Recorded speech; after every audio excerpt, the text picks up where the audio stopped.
가족들과 함께하는 채널 우리 아이 연구소. 지금은 초등학생이라 따로 얘기해주지 않고 있는데 중학생만 되어도 뭔가 다르다는 걸 느낄 것 같거든요. 그래서 경계선이라는 걸 말해줘야 할 것 같은데 좋은 시기는 언제일지 또 어떻게 말해주는 게 가장 현명할지 고민이 됩니다. 라고 사연을 주셨습니다.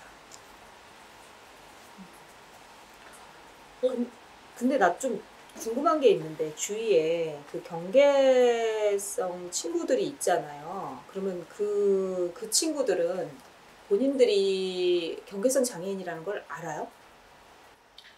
경계선 장애인이야는 아니지만 이 어머님은 모르겠어요. 어떻게 그 아이 제가 잘 모르니까 근데 대부분 초등학생 때 다 알던데. 본인들이 그러니까 다르다는 걸요. 그러니까 본인들이 자기 인식을 하고 있는 거죠. 왜 그러니까 다른 거 아니라 내가 장애인이야 경계선 이게 아니라 나만 왜 자꾸 혼나? 그러니까 애들이 왜 자꾸 날 약간 놀려? 너 약간 뭐가 느리니까 자꾸 애들은 너무 잘 알잖아요. 기민하니까 약간 바보라고 놀리거나. 약간 이제 뭔가 행동이 느리거나 그러니까 애들은 그 미묘한 차이도 다 알잖아요. 그러니까 이제 친구들 사이에서 그런 게 읽히거나 아니면 본인이 스스로 나는 왜 뭐가 그러니까 달라 이런 얘기를 이미 초등학교 늦어야 3학년? 그러니까 보통 만약에 이제 그 경계선 친구들 같으면은 1학년이나 하여튼 저는 학교를 들어가기 전부터도 굉장히 좌절을 많이 겪을 것 같단 말이죠. 그 이제 이 아이가 이렇게 생활하면서 친구들이랑 좌절을 많이 겪을 거고 학교를 들어갔으면은 분명히 나는 그러니까 지금 연주 씨 말처럼 뭔가 다른 거야. 네. 그러면은 나는 그거를 주 양육자한테 난 분명히 물어볼 것 같거든. 왜 엄마 나는 공부를 하는데도 친구들이랑 똑같이 하는데도 왜 뭐 점수를 못 받아? 아니면 왜 받아쓰기가 안 돼? 뭐 이렇게 뭔가 나는 그거를 말을 하지. 엄마 나 장애인이야 이렇게 말은 안 할 수 있는데. 나는 왜 이게 너무 어렵고 왜 친구들이랑 뭔가 이렇게 소통이 조금 안 되는 것 같아라고 나는 표현을 하지 않을까? 그러니까 근데 이게 어머니가 모르겠어요. 이제 정말 아이가 못 느끼고 있는 걸 수도 있고 어머니가 좀 아이가 표현을 안 하니까 아 우리 아이는 모르는구나 생각할 수도 있지만 대부분 경계선 아이들이 통합 환경이 거의 하잖아요. 티도 잘 안 난다고 하잖아요. 그럴 때 어머니들이 고민 많이 하시는 것 같아요. 왜냐면 미리 얘기했을 때 굳이 주변의 반응 때문에 오는 그런 피드백에 우리 아이가 상처를 받지 않을까? 얘도 어떻게 받아들일까 생각하는데 사실 그렇게 뭐 경계선 지능이야 라고 말을 해서 충격받는 것보다 제가 보니 대개의 경우는 오히려 말을 하지 않아도 어떤 거에 말을 하지 않아서 얘가 괴롭지 않느냐가 괴롭지 않고 행복하냐가 아니라 대부분은 그 당사자 애들이 난 왜 이렇게 혼나? 그러니까 이거를 얘기해주지 않으면 당연히 맨날 아무래도 혼나는 경우가 많을 거잖아요. 뭔가 아무래도 뭐 부정적인 피드백인 거죠 한마디로. 그리고 본인도 안다고 하더라고요. 1, 2학년 때까지만 해도 사실 누리과정의 연속이라고 해요. 초등학교 누리과정에 사실 저 둘째를 보내봤지만 2학년 때까지는 진짜 학습 차이가 난다 하더라도 이제 고만고만한 정도 같아요. 이제 3학년이 되면서부터 이제 교과 과정이 확 바뀌고 교과 수도 늘어나고 하니까 뭔가 아이들이 그러니까 좌절을 자꾸 겪는 거죠. 나 똑같이 분명히 열심히 했는데 똑같이 연습했는데 뭔가 똑같이 공부했는데 결과물이 내게 안 좋아. 근데 예를 들면 어머니가 선생님한테만 알렸을 수도 있잖아요. 그 선생님이 예를 들면 피드백을 그렇게 안 한다 하더라도 본인들이 알더라니까요. 나 열심히 했는데 항상 결과가 애들이랑 달라. 뭔가 받아쓰기를 아무리 요즘에 이제 받아쓰기랑 다 하면 안 된대요. 근데 다 아름아름 하고 있거든요. 근데 저희 아이도 열심히 하는데 이 결과가 맨날 나만 이런 식으로 안 좋아 라는 것 때문에 사실 그런 것 때문에 어머니들이 고민을 좀 하시게 되는 것 같아요. 요렇게 얘기했을 때 아 그럼 얘한테 너는 어떠한 어려움이 있어 라는 걸 얘기해줘야 될까 어떻게 해야 될까. 근데 어머니가 가장 좋은 시기를 말씀하셨는데 표현했을 것 같거든 아이가 어떤 식으로든. 그러니까 저는 그걸 분명히 그걸 표현했을 건데 보호자가 그럴 때 외면했다거나 아니 몰라셨을 수도 있어. 그러니까 그 아이는 그렇게 표현을 하는 건데 나는 왜 뭔가 좀 다른 거 같냐라고 그러니까 그 비슷하게 뭔가 그 상황 때문에 뭐 이런 일이 있었다 이렇게 표현을 할 건데 그거를 엄마가 외면했을 수도 있고 뭔가 그렇잖아. 그거를 어떻게 설명해야 될지 모르니까 그냥 어려우니까 환기를 시켜준다거나 다른 얘기를 한다거나 아니면은 그러니까 더 열심히 해야지 뭔가 이랬다거나 뭔가 그랬을 것 같지 지금 초등학생이 이렇게 지났는데 1, 2학년은 아닌 것 같단 말이죠. 뭐 1, 2학년일 수도 있지만 어쨌든 아이가 표현을 안 했을 것 같지 않아요. 왜냐면 표현을... 제가 요즘 아이들은 좀 더 옛날보다 성장이 빠르기도 하고 저는 이제 사연 보면서 놀랬던 게 과연 중학생 때까지 말을 안 해준다고 모를까? 약간 이제 그러니까 모른다는 게 내가 지금 뭔가 다름을 가졌어. 경계선 지능에 이런 걸 모른다는 게 아니라 차이를 분명히 느끼고 그 안에서 그거에 대한 물음표가 분명히 생길 거거든요. 그래서 여지까지 모른다고? 약간 저도 의아했어요. 그래서 아니면 진짜 다른 방식으로 표현했는데 어머니가 못 알아들으셨거나 아니면 아이가 표현을 안 해서 몰랐을 수도 있고 아니면 했는데 그냥 그 분야가 아니라고만 생각하고 대부분 그래서 경계선 지능 애들이 사실은 가장 많이 겪는 게 결과가 안 좋게 나올 때 어머님들이 하는 게 학원을 보내시거나 오픈하는 것보다는 이걸 빨리 채워주고 싶은 거예요. 얘가 속상해하니까. 그런 부족한 부분을 수학학원을 보내거나 뭐 국어학원을 보내거나 이런 식으로 이제 보충을 하게 되는데 저는 가장 좋은 시기는 모르겠어요. 아이가 그런 표현을 할 때 제가 기민하게 엄마 저는 왜 뭐가 달라요라고 이렇게 말을 해야 얘가 꼭 알았다고 저는 생각하지 않고 뭔가 좀 학교 생활이 좀 어때 이런 대화 속에서 뭐 요즘 선생님한테 뭐 자주 혼나서 힘들다고 하거나 친구들이 나를 놀 때 안 껴줘 이유 없이 자꾸 나만 너는 빠져라고 얘기를 한다거나 이런 식으로 얘기를 할 때 좀 민감하게 좀 캐치해서 우리 아이 학교 생활이 어떤지 선생님이랑 좀 상의도 해보고 그리고 분명히 담임 선생님이면 느끼실 거거든요. 이 아이의 그 학교 생활에서 이 친구가 아는 것 같아요가 아니라 이 친구가 예를 들면 열심히 하는데 뭐 결과가 안 따라주니까 속상해 한다거나 선생님이 봤을 때 이거를 선생님한테는 얘기를 했겠지 엄마가. 네, 아니 근데 선생님한테 우리 아이 요즘에 학교 생활이 어떤지에 대해서 하면 교우 생활이나 얘 학습할 때 얘가 이제 학습을 좀 이제 싫어한다거나 평가하는 걸 뭐 꺼려한다거나 뭐 좀 이렇게 좀 뭔가 결과를 받고 좀 속상해 한다거나 이런 모습이 좀 보였다라는 거를 뭐 선생님의 상담을 통해서 이제 얻거나 이렇게 하면 그게 저는 사인이라고 생각해요. 아, 이때는 지금 말을 해야 되나? 근데 어떤 식으로 말을 해야 될지는 이제 좀 고민을 저도 많이 될 것 같아요. 저도 사실 경계선 지능 아이를 키워보진 않았어서 어떤 방식으로 말을 해주는 게 가장 현명하고 좋을지에 대해서는 되게 많이 고민될 것 같아요. 그러니까 참 어려울 것 같다. 경계선 친구들은 참 어려울 것 같아. 그러니까 근데 이제 저는 요새 그런 생각을 많이 해요. 어떤 결정, 어떤 행동이 그게 사람의 가진 성격에 따라 되게 다르겠다. 해결책이. 예를 들어 문제가 똑같아. 문제가 똑같아도 이 문제 만약에 우리가 똑같은 문제를 가졌다고 쳐봐요. 그럼 그럴 땐 이렇게 하면 돼요라는 게 우리 셋 다 똑같지 않을 수 있다는 생각이 들어요. 왜냐면 우리가 성격이 다르고 그 받아들일 수 있는 그거 다르잖아요. 그러니까 그런 것처럼 그러니까 저의 성격대로 말하자면 저는 그냥 하루라도 빨리 말해주는 게 낫다고 생각하는 편이에요. 저는. 왜냐하면 그러면 얘가 그리고 이 생각을 했어요. 아, 이 친구는 정말 우리가 흔히 말하는 상태가 좋은 친구인가 보다. 왜냐면 어머님이 얘가 초등학교 때는 아직 모르고 있어서 말을 안 하고 있는데 중학교 가면 알 것 같아서 이렇게 얘기하셨잖아요. 그럼 그 정도로 경미한 친구일 수 있다는 생각이 좀 들었고 정말 우리가 티가 안 나는. 예전에 그런 사연들도 있었잖아요. 뭐 이미 뭐 대학까지 다 졸업하고 어떤 사회생활을 하는 와중에 경계성 지능인 거를 그제서야 형이 알았다든지 뭐 이런 사연도 있었던 것처럼 그 본인들은 이게 그냥 내가 이걸 잘하고 못하고 뭐 이런 문제지 그냥 이게 지능 자체가 좀 차이가 있어서 뭐 이런 거를 모를 수도 있는 거잖아요. 근데 어쨌든 저는 어머님이 알고 계시다는 건 이 친구가 어느 상황에 가면 한계를 느끼든 아니면 어려움을 느낄 수 있는 걸 가지고 있다는 거잖아요. 그럼 그거를 알려줬을 때 애가 충격을 받을 수도 있고 어느 단기간 동안은 굉장히 무너질 수도 있겠죠. 근데 그게 중학교 때 알려주면 안 그러고 고등학교 때 알려주면 안 그럴 거 아니잖아요. 그 힘든 시기. 예를 들어 너한테 문제가 있어? 아니면 너가 뭐 암이래? 이런 얘기를 들었을 때 왜 우리 누구나 그 단계를 거치잖아요. 거부도 했다가 분노도 했다가 이 수용의 단계가 오는 것처럼 이 친구도 본인 인생에 그거를 수용하는 그 단계가 필요한데 저는 그렇다면 그거를 하루라도 빨리 알고 그냥 그거를 인정할 건 인정하고 오히려 이 친구도 시원한 면도 있을 거야. 아 내가 그래서 지금 이게 어려웠었나? 이럴 수도 있는 거잖아요. 실제로 저희 사연 중에 성인분이 그러셨잖아요. 내가 알고 보니까 아 그래서 내 학창 시절에 그런 과거들이 이제서야 이해가 됐다. 그래서 그러니까 나는 하루라도 빨리 알려주고 대응을 하든 인정을 해가는 게 낫다고 저는 생각하는 스타일인데 제가 한번 얘기했었나 모르겠는데 우리 시댁에 가서 되게 이해가 안 되는 게 있었어요. 그러니까 어떤 걱정거리가 있으면 우리 시어머니한테 말을 안 하고 가족들이 다 숨겨.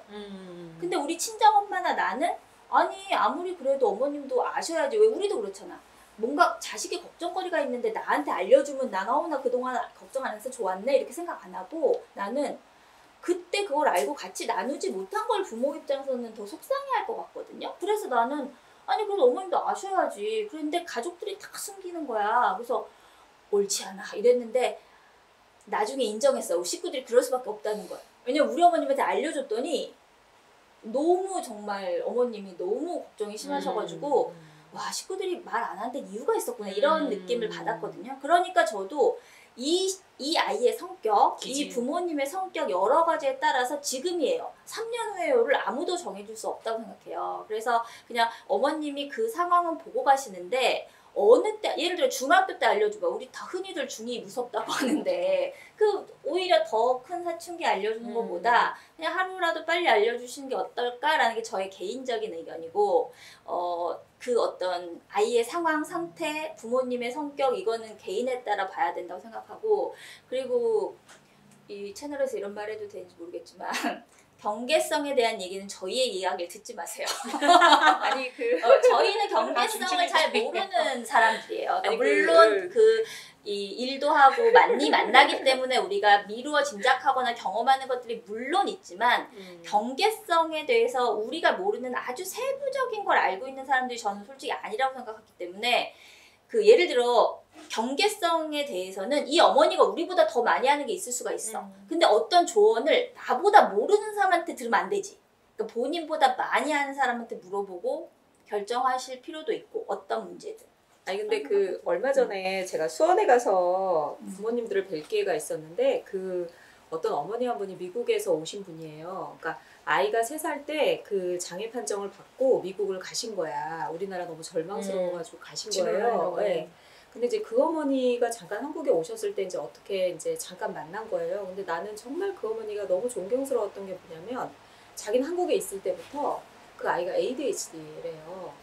근데 그거를 너무 그러니까 아이가 ADHD라는 거를 안 순간부터 그거를 사람들한테 다 말을 하고 다녔대요.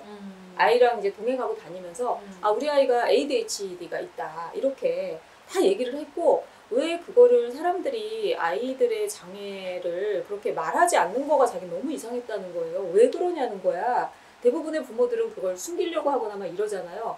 그랬다는 거야. 그래서 자기는 미국에 가서도 계속 그래서 제가 이제 미국의 교육 시스템은 어때요? 했더니 뭐 하여튼 거긴 들어보니까 뭐 진짜 참 부럽습니다. 뭐 예. 그래서 이제 어쨌든 그런 시스템에서 있긴 있지만 그 시스템이 잘 갖춰졌다고 해서 ADHD가 없어지는 게 아니잖아요.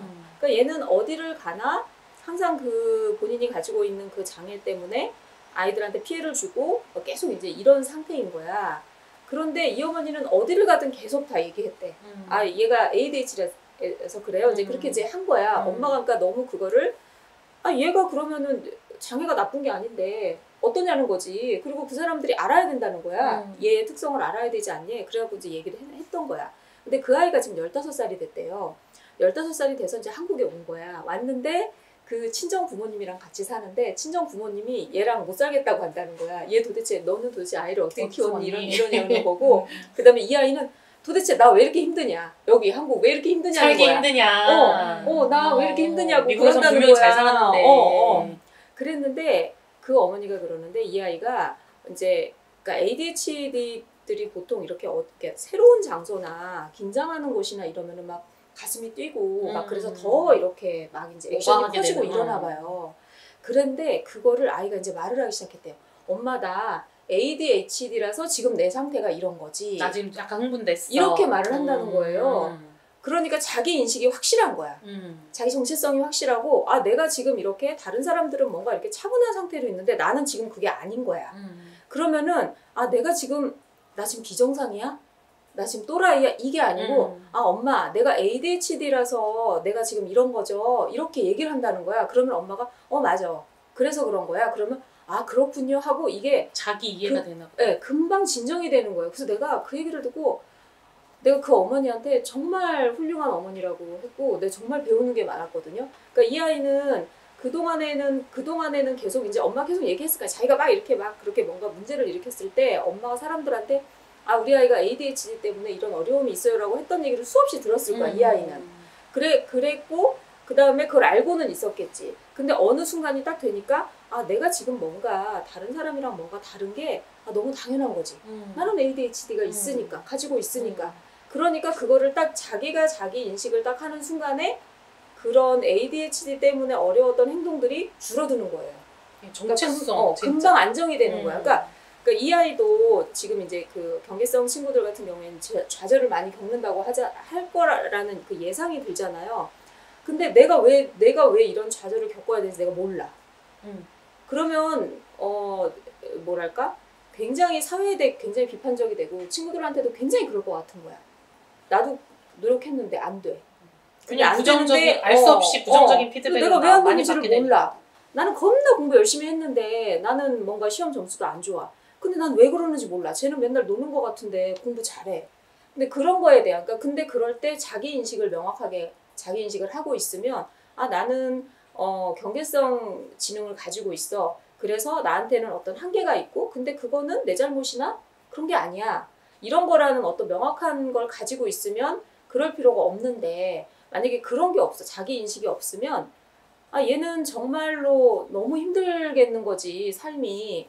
그러면은 우리가 부모가 그거를 경계성 지능의 아이를 지원을 한다고 하는 거는 그거는 너의 잘못이 아니고 그리고 경계성 지능인 거야. 너는 경계성 지능을 가지고 있는 거고 뭐 이 사람은 없는 거고 이 사람은 시각장애가 있는 거고 다 그냥 그런 거야 라는 거를 이게 말로도 표현해줘야 되는 거고 아이한테도 직접 그리고 사람들한테도 그러니까 아이랑 같이 있을 때 부모가 어떻게 행동하는지 아이가 보잖아요. 맞아요. 그러니까 그런 인식에 대한 거. 그래서 부모님의 역할이 저는 중요할 것 같아요. 오히려 경계성 지능이기 때문에 더 중요할 것 같거든요. 그래서 아 내가 경계성 지능을 가지고 있는데 그거를 부모님이 창피해하지 않고 당당하게. 그다음에 그걸 당연하게 얘기하고 도움을 청할 땐 청하는 거. 그러니까 도움을 청하는 거가 나쁜 게 아니구나.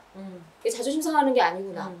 그렇게 왜 뭐 휠체어 탄 사람한테 당연히 그 뒤에서 밀어줄 필요가 있을 때는 밀어줘야 되는 게 너무 당연한 거지. 그 창피한 게 아니잖아요. 근데 그런 거를 알려줄 필요가 있을 것 같은데 만약에 엄마가 제가 아이가 계속 뭔가를 표현했을 거라고 얘기하잖아요. 분명히 얘기했을 거야. 뭔가. 근데 그럴 때 어떤 피드백을 줬냐는 거지. 그냥 그걸 회피하거나 그냥 그냥 스킵한다거나 뭔가 그랬으면 이 아이도 자연스럽게 크면서 내가 뭔가 다르다는 걸 알아. 아 근데 이건 숨겨야 되는 거지.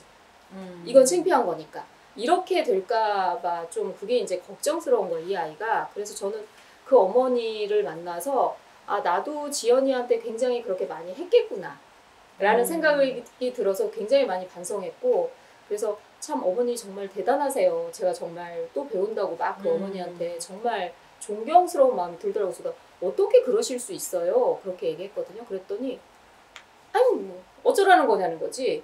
이 사람이 장애를 가지고 있는데 어머니가 수영이 빠르시네요. 네. 그래서 한 번은 그분이 태권도 학원을 거기 계속 보냈대요. 미국에서. 난리가 났었대. 처음에는. 그러니까 이제 자기들끼리 절대로 앞에서는 말을 못한대. 자기들끼리 그러니까 말하면 굉장히 크게 처벌을 받고 뭐 이러나 봐요. 거기는 혐오에 대한 이런 그리고 그게 너무 상식적인 거야. 그런 거 말하는 거가 정말 다 이제 거기는 이준석 같은 애가 없나 봐. 그러니까 이제 이게 됐는데 그러니까 이제 말을 못 하는 거야. 근데 얘 때문에 너무 힘들어. 근데 그거를 굉장히 미안한 마음은 있지만 뭐 어쩔 거니. 그래서 얘기를 하고 동의를 구하고 그러니까 뭔가 이렇게 하고 계속 다녔대. 끝까지. 그래서 지금 4년이 됐는데 지금 그 사범님이 지금 조교로 해달라고 그런다. 조교로 와서 일해줄 수 있냐고 그런다는 거예요. 4년 동안 이제 훈련을 지속적으로 하니까. 그러니까 그 친구가 그러면 조교를 할 정도로 된 거잖아. 그러니까 그래서 이 친구는 정말 좋은 부모를 만났구나. 그러니까 본인이 ADHD인 건 알아. 그렇지만 본인의 자존감은 굉장히 높을 거거든. 그렇죠. 난 굉장히 특별한 아이고 난 굉장히 소중한 사람이라는 거가 있는 거잖아. ADHD는 저기 뒤에 있는 거지. 내 뒤에 자기는, 있는 거지. 내 앞에 있는 게 근데 아니라. 어머니한테 해주고 싶은 말이 그 말이라는 거지 저는. 그러니까 너는 경계성 장애인이야. 이거를 굳이 전면에 내세울 필요는 없지만 이 아이가 가지고 있는 장점이 많을 거거든. 그러면 그 많은 너는 이런 아이고 이런 아이고 굉장히 특별한 아이인데 너는 어쨌든 경계성 지능을 가지고 있어라고 뭔가 얘기할 만한 어떤 계기가 있으면 저는 그걸 피하지 말고 얘기를 했으면 좋겠고 그리고 그러니까 부모님 자체도 가족들 자체도 이 아이가 그런 거에 대해서 좀 인식을 명확하게 하고 있어야지 될 거라는 생각이 들어요. 왜냐면 이게 진짜 상처받으라고 말씀드리는 게 아니라 저희가 그때 뭐 어떤 다른 사연 하다가 얘기한 적 있었던 것 같아요. 그 당사자 부모님들은 정말 티가 안 난다고 생각하시거든요. 내가 말하지 않으면. 근데 그게 아닐 수도 있다는 사실은 솔직히 객관적으로 이게 상처받으라고 막 일부러 막 이렇게 공격하고 비난하는 게 아니라 아무도 그냥 얘기를 당사자가 안 하니까 안 하는 걸 수도 있고 사실은 뒤에서는 야, 저 친구가 조금 우리가 볼 때는 좀 뭔가 다른 것 같지 않아? 이런 얘기를 사실은 눈치챘을 수도 있다. 근데 뭐 진짜 티가 안 나는 경우도 있을 수 있는데 우리가 말을 안 한다고 해서 다른 사람들이 다 모르고 있다라고 생각하는 것도 사실은 어떤 오류일 수도 있는 것 같아요. 나만의. 그리고 저는 말씀드리고 싶은 거는 사실 아이한테는 저는 사실 적기라고 생각하는 건 내가 말할 준비가 그러니까 나이스하게 좀 됐을 때 막 회피하거나 이상하게 말하면 안 되잖아요. 그렇고 어떤 방법이 현명하실까 물어봤는데 저는 그냥 가장 솔직하게 현명한 거라고 생각하거든요. 솔직하게 내가 아는 선에서 얘기를 해주고 그리고 제가 그 준비가 안 되거나 정보가 부족하면 전 주변에 의사 선생님, 뭐 제 주변에 선배 부모님들, 뭐 경계선 선배 부모님들 뭐 이런 분들 만나서 많이 정보를 이제 멘트를 좀 제가 조합을 할 것 같아요. 그런 부분을 알려주고 이런 게 정체성이라는 거잖아요. 저희가 항상 많이 다루는 게 장애, 뭐 인식, 수용 뭐 이런 건데 예를 들면 다문화 가정의 아이예요. 근데 이건 뭐 사실 신체적인 거는 너무 이게 드러나니까 어쩔 수 없는 건데 예를 들면 엄마 내 눈은 왜 파래라고 하는데 그냥 너는 그래 라고 얘기를 하는데 그걸로 인해서 자기는 뭔가 친구들한테 놀림을 받거나 넌 우리랑 달라 너는 뭐 선생님 뭐 어쨌든 그리고 내가 뭔가를 할 때 자꾸 뭔가 원하는 결과가 안 나오거나 뭐 저 학교 다닐 때 그런 친구 있었거든요. 정말 외모가 정말 한국인이에요. 근데 머리가 걔만 저희 학교 염색이 안 됐거든요. 그 친구만 정말 금발에 머리가 나오는 거예요. 걔는 뭐 살려서를 써서 보냈어요. 정말 얘가 나오는 머리가 그렇다. 우린 이유는 뭐 알 수 없어요. 뭐 혈통이 또 있을 수도 있고 했는데 그것 때문에 너무 스트레스를 받는 거예요. 얘는 너 왜 염색하면 안 되는데 염색했어. 걔는 공부도 되게 잘했거든요. 외모도 되게 예뻤고 그러니까 더 오해받는 거예요. 예쁘게 하려고 염색했다. 근데 그 이유를 정확하게 오히려 말해주지 않고 그냥 너는 이래라고 말해버리면 오히려 혼란이 올 것 같거든요. 그래서 저는 아이한테는 언제든지 솔직하게 어머니가 준비가 안 됐더라도 왜냐면 긴 시간 걸리거든요. 한 번 말하고 끝내지 않아요. 아이가 계속 질문해올 거고 하니까 아이한테 솔직하게 말하되 대신 아이 주변에 알리는 거는 아이 의견을 많이 물어볼 것 같아요. 너가 준비가 됐니? 그러니까 엄마는 그 대신 얘한테 올바른 인식을 시켜줘야죠. 편견이나 이런 게 나쁜 거지. 너가 가진 특성은 전혀 나쁜 게 아니야 라고 말을 해주고 어떤 게 걱정스러워 말했을 때 이런 걸 들어주고 그 걱정에 대해서 이럴 수도 있지만 안 이럴 수도 있어 라고 오히려 친구들이 너를 더 이해해 줄 수도 있어 이런 긍정적인 면도 피드백을 해서 아이한테 뭔가 아이 주변에 오픈되는 것들은 아이랑 좀 많은 상의랑 아이의 의견을 좀 많이 수용해서 해줄 것 같아요. 그래서 좀 오히려 경계성 아이들이 정체성이 더 힘들다, 뭐 어렵다, 어려움을 느낀다 이런 것들은 사실 어떻게 보면 부모님들의 대처에 따라서 더 그 아이가 잘 받아들일 수도 있고 뭔가 회피할 수도 있고 좀 그렇다고 저도 생각이 들어가지고 개인적으로는 저는 뭐 경험해보진 않았지만 그런 게 낫지 않을까. 그러니까 이제 이럴 수도 있거든. 만약에 이제 자기 인식이 됐어. 내가 경계성 장애인인 걸 이제 알았어. 그러면 이제 얘는 그렇게 말할 수 있잖아. 엄마는 왜 날 이렇게 낳아서 그쵸. 그렇게까지 이제 말을 음. 하게 되거든. 근데 그냥 글쎄 이게 아이가 정말 어떨 때 보면 장애인인데 장애인이 아닌 것 같고 이런 아이를 이제 우리는 안 키워봐가지고 근데 되게 엄마도 힘들 것 같고 저는 하여튼 경계성 아이들 보면은 본인들이 너무 힘들 것 같아가지고 보면 좀 아 참 힘들겠다 이런 생각이 많이 들거든요. 근데 어쨌든 저는 그렇게 생각해요. 이 사연 주신 어머니한테 드리고 싶은 말씀은 우리가 모든 사람은 사는 게 다 힘들어요. 어느 날은 좋고 어느 날은 안 좋고 어느 날은 좌절하고 어느 날은 성공하고 하거든요. 그러면은 그럴 때, 그러니까 아이가 너는 이제 그러니까 뭐 나는 어려움을 겪을 수 있어. 그런데 그럴 때마다 항상 엄마가 옆에 있고 가족이 옆에 있어. 혼자가 아니야. 뭔가 이렇게 정서적인 지지를 좀 많이 해줘서 아이가 그거를 빨리 좀 인정하고 받아들이게. 사실 그게 얼마나 어렵겠어요. 말이 너 좀 경계성 장애인이야? 이렇게 그게 말이 그런 거지. 그거를 아이가 받아들인다는 건 사실 좀 굉장히 어려운 일인 것 같아요. 그런데 어쨌거나 누구나 어려움이 있고 이런 것들을 다 헤쳐가야 되는데 너는 조금 더 사람들의 도움이 많이 필요로 할 수도 있다. 그러니까 뭐 그냥 아주 아이가 좀 알아듣기 쉽게 설명해주면 좋을 것 같아요. 우리가 달리기를 뭐 100m를 달릴 때 다 다르잖아요. 근데 그 달리기를 못한다고 해서 그 사람을 막 비난하지는 않잖아. 그러니까 이런 거 우리 삶도 마찬가지라는 거죠. 어떤 사람은 머리가 좋은 사람도 있고 어떤 사람은 머리가 안 좋은 사람도 있는 근데 거고. 또 달리기 얘기 나와서 말씀인데 올림픽에서도 트랙마다 출발선이 다른 이유가 있잖아요. 그 조건이 다른 거예요, 한마디로. 그렇게 오히려 이해하고 엄마도 그렇게 이해하고 아이들한테도 보이기 쉽게 그런 틈 날 때마다 저런 국제적인 그렇죠. 경기에서도 출발선이 다른 이유는 각자 스타트하는 조건이 다르고 그 조건이 다른 데 있어서 인정을 해주는 거야. 이런 식으로 계속 아이한테 그 눈높이에 맞게 나도 좀 공부해보고 끊임없이 설명하고 아이가 솔직히 일찍 그게 그 장애 수용이든 뭐 경계선 수용이든 간에 본인의 특성을 빨리 수용하는 것 자체가 저는 오히려 더 본인의 인생을 좀 건강하게 살아갈 수 있는 치트키라고 또 생각이 들어서 좀 용기 내보시면 좋겠어요.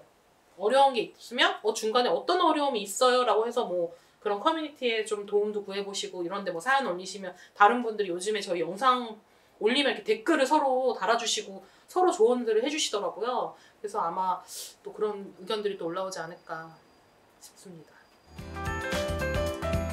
발달장애인 가족들과 함께하는 채널 우리 아이 연구소.